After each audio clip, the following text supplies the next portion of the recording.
My name is Joanne, and I'm here in Circleville on Lewis Avenue, where a Planned Parenthood used to be, and God closed it 5 years ago, which we give Him the praise for.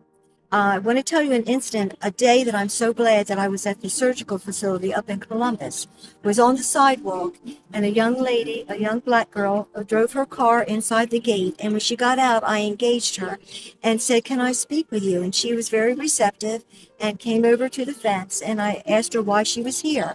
And she said that she was there to get some testing. And I know that when they get inside the door, they get a relationship with the girls, and if something else comes up, they're going to have a foot in the door, and the girls would be more comfortable going there. However, she was wanting some testing, and I said, "Please don't go in there. That's where they kill children." And I was very nervous engaging her, but she came over, and I said, there was a women's clinic on one side of the Planned Parenthood and another women's clinic, pro-life, on the other side. And I said, "Can I walk you over to these clinics and we can get your testing somewhere else?" And she said, "Oh, yes." So I took her over and I introduced her to the girls there. When we exchanged phone numbers, I prayed with her, and then I left her there.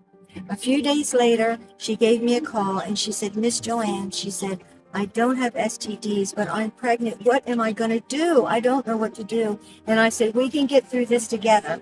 And then, a long story short, I engaged with her. She saved her baby, a little baby boy, and we ended up giving her a baby shower and showering her with gifts. And to this day, I still have contact with her. And the little boy is now 5 years old. And I just praise the Lord that I was there that day. Who would have known that she would come up at that time? It was there to save the baby.